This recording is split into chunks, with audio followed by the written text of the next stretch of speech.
Olá, queridos, boa tarde. Vamos para mais um vídeo onde vamos dar continuidade aos estudos que temos feito, seguindo a rotina que a igreja onde congregamos tem proposto. O nosso pastor tem citado textos, tem levado à reflexão e por este motivo vamos continuar nas cartas de Apocalipse às igrejas, estudando um pouquinho mais, meditando e pensando sobre o que o Senhor tem falado ao nosso coração mediante essa palavra. Hoje nós vamos ler o livro de Apocalipse, capítulo 2, do verso 18 ao verso 20 apenas. Então lemos a preciosa palavra do Senhor e então seguiremos para a nossa reflexão de hoje. Apocalipse 2, verso 18, diz assim: Ao anjo da igreja em Tiatira, escreve: Assim declara o Filho de Deus, cujos olhos são como chama de fogo e os pés como bronze reluzente. Conheço as tuas obras, o teu amor, a tua fé, o teu ministério, a tua perseverança, bem como sei que estás servindo muito mais agora do que no princípio.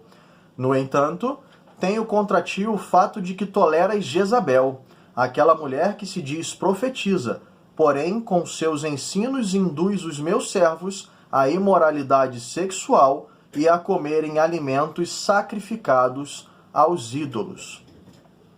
Meus amigos, queridos, aqui nós estamos vendo uma carta onde Cristo escreve à igreja de Tiatira, hoje situada na Turquia.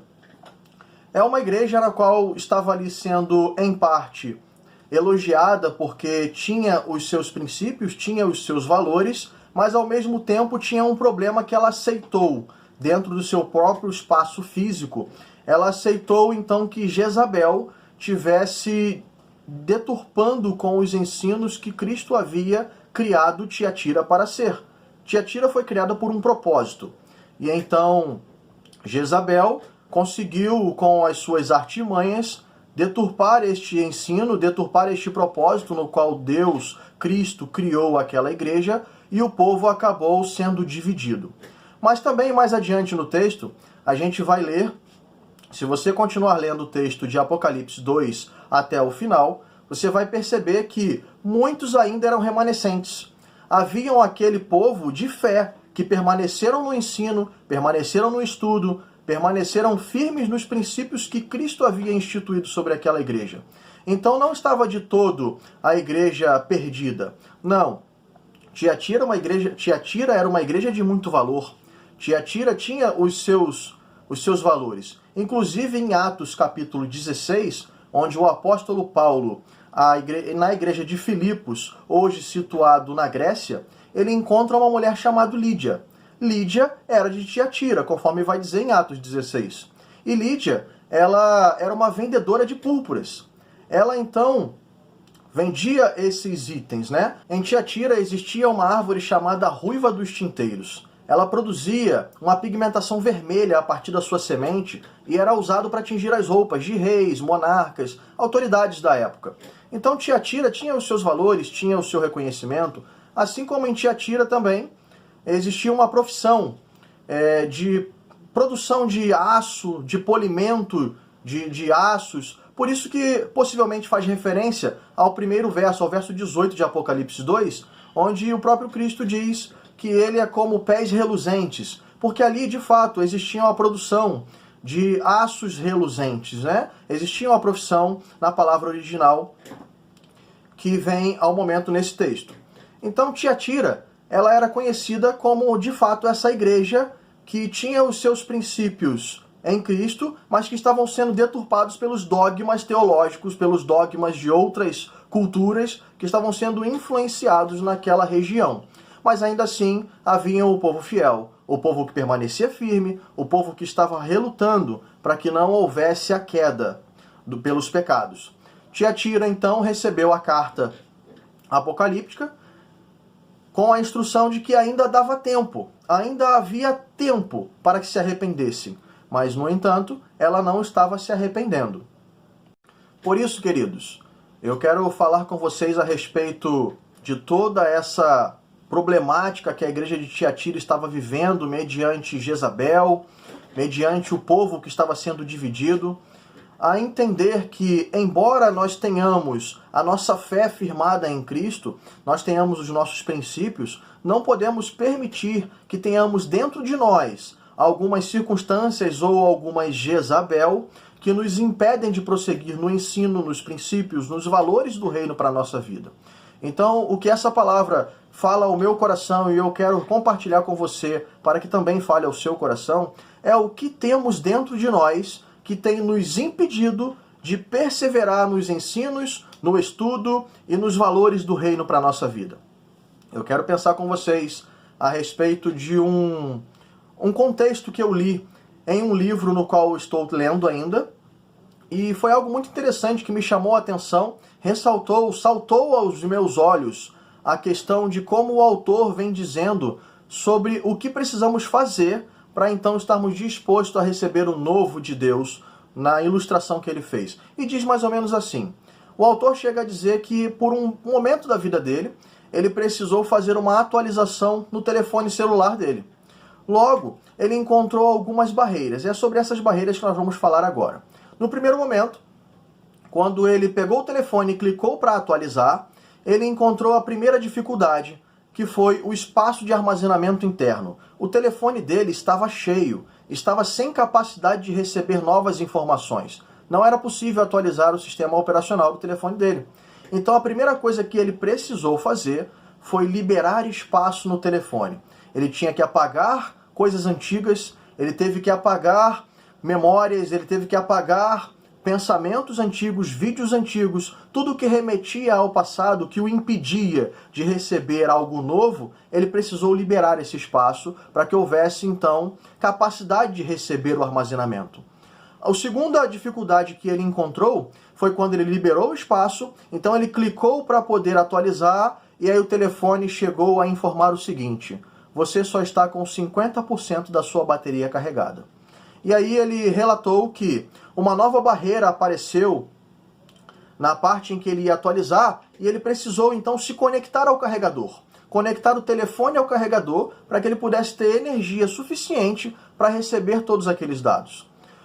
Então o autor chega a ilustrar o seguinte: quando nós estamos de fato com a nossa energia pela metade, e a energia ele faz menção à nossa espiritualidade, como está a nossa intimidade com Deus, a nossa energia com o reino de Deus, ele então entende que nós precisamos conectar ao carregador, que é a fonte divina de conhecimento. E a terceira dificuldade que ele encontrou foi pela tecnologia avançada de transferência de dados. Alguns veem o 3G, outros o 4G, mas existe uma velocidade mais alta do que as velocidades móveis, que são as velocidades de Wi-Fi, onde você tem um ponto fixo de internet e essa internet ela transmite dados de altíssima velocidade. Então ele encontrou a dificuldade porque ele estava navegando no 3G, no 4G. Ele não estava conectado ao Wi-Fi. Logo, quando ele conectou ao Wi-Fi, foi permitido então a transferência de dados para o telefone dele. Por que eu trouxe essa reflexão para nós, mediante o texto A Igreja de Tiatira? Vejam, a igreja de Tiatira estava presa a algo dentro dela, no qual estava disseminando problemas e não deixava que os ensinos verdadeiros tivessem continuidade na totalidade das pessoas. Trazendo isso para o nosso contexto de vida atual, como tem sido a nossa vida para ser atualizada pelos princípios do reino para nós? Nós temos todos os dias a palavra de Deus sobre a nossa vida e ela se renova a cada manhã. Sabemos disso.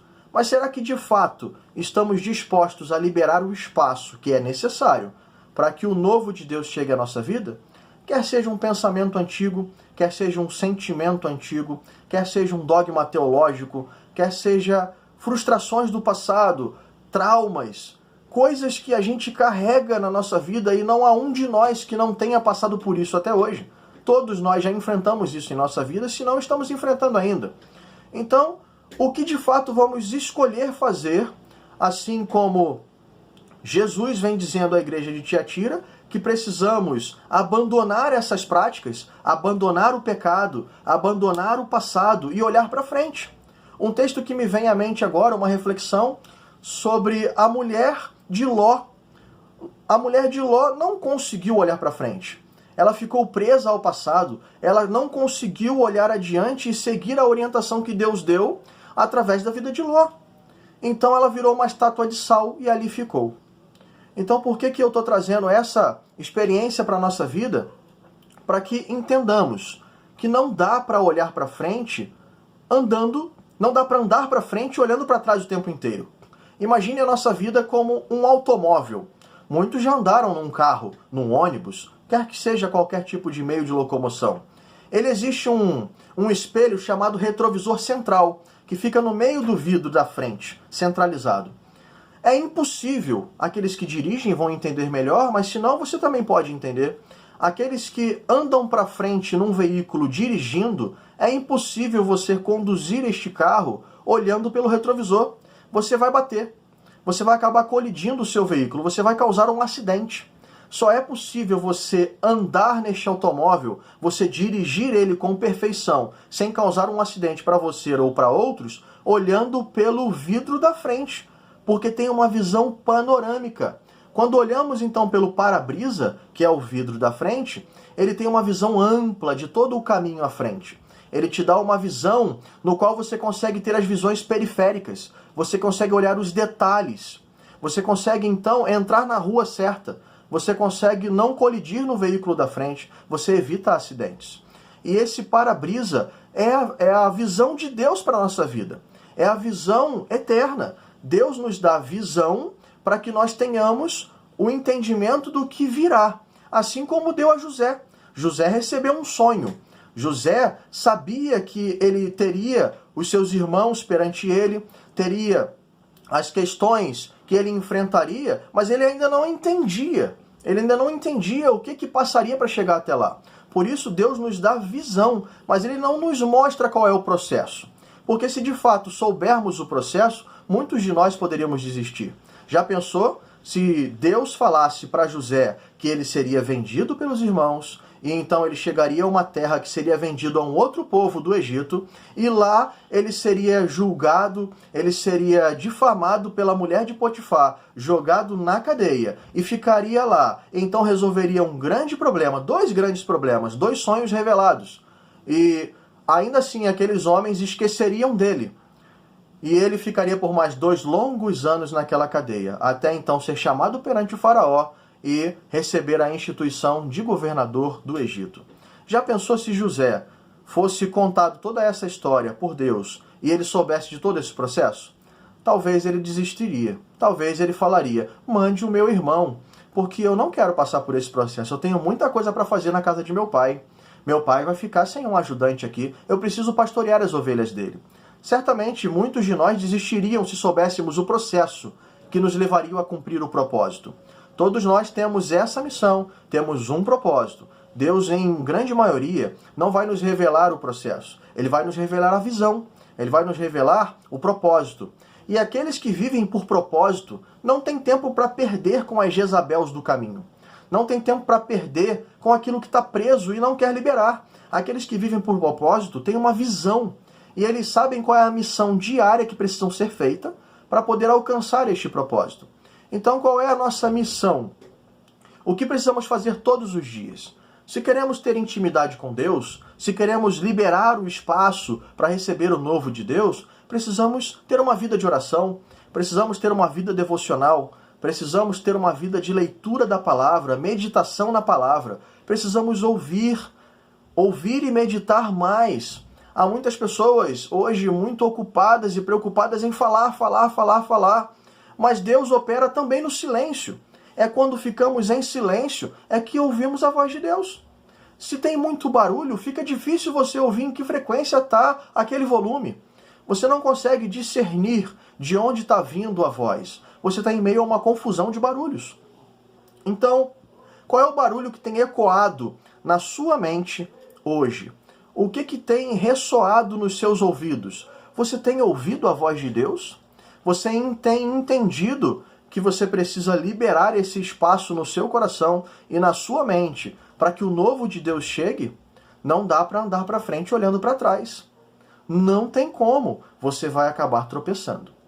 Por isso, eu quero convidar vocês a orar juntamente comigo, para que Deus nos ajude, porque pelas nossas estratégias humanas, pela nossa vontade, pelo nosso querer, é muito difícil, é impossível. É impossível ter essa visão. Somente mediante o Espírito Santo em nossa vida é que podemos alcançar o nosso propósito, é que podemos cumprir os princípios da palavra do Senhor. Somente mediante a presença do Espírito Santo em nossa vida é que conseguiremos chegar até o fim e sermos mais do que vencedores em Cristo Jesus. Por isso eu te convido a orar juntamente comigo, para que juntos enfrentemos essa dificuldade, essas barreiras que aparecem em nosso caminho, e que possamos não somente pegar essas pedras que aparecem no caminho e tropeçar nelas, não, que possamos de fato pegar essas pedrinhas e transformá-las em coisas lindas, porque são todas as coisas que Deus faz para a nossa vida, é para gerar conhecimento, é para gerar aprendizado, é para gerar maturidade. E só amadurece aqueles que de fato aceitam o processo. Aceite o seu processo, reconheça as suas limitações. O primeiro passo para a cura interior é aceitar as suas limitações, é aceitar aquilo com qual você luta, é reconhecer perante o Senhor que você não está conseguindo e pedir ajuda, clamar ao Espírito Santo, que é o nosso mediador entre Deus e Cristo, que nos traz a paz que excede todo o entendimento, que nos transforma de dentro para fora, que Ele venha operar no mais obscuro canto do nosso coração e que Ele possa, de fato, nos levar a receber o novo de Deus para a nossa vida. Por isso, vamos orar. Vamos orar por este motivo. Vamos orar para que Deus nos ajude nessa caminhada. Ore juntamente comigo.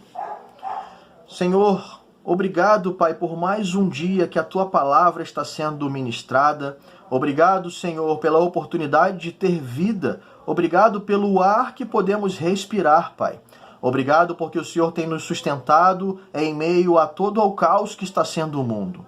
Obrigado, Senhor, porque podemos refletir e meditar naquilo que o Senhor quer para a nossa vida, que o Senhor quer que abandonemos, que o Senhor quer, Pai, que deixemos para trás para receber aquilo que tem à nossa frente. Ajuda-nos, Senhor, sonda cada canto do nosso coração, sonda o íntimo, Pai, da nossa mente, sonda, Senhor, o nosso interior, para que tudo aquilo que não provém do Senhor não permaneça em nossa vida. Ajuda-nos, Pai, a liberar espaço no nosso coração, para que o novo que vem do Senhor chegue à nossa vida.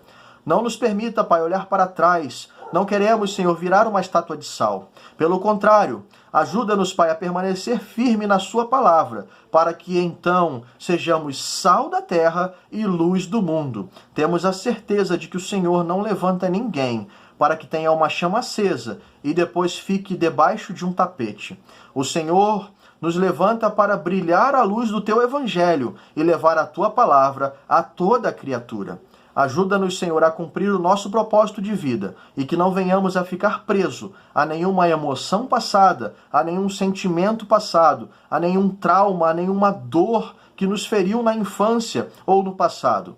Ajuda-nos, Pai, a ser curados para que possamos ajudar a curar outros. Que tenhamos cicatrizes e não feridas abertas, porque mediante cicatrizes foi que Tomé creu que Cristo era o verdadeiro Senhor que estava na cruz do Calvário.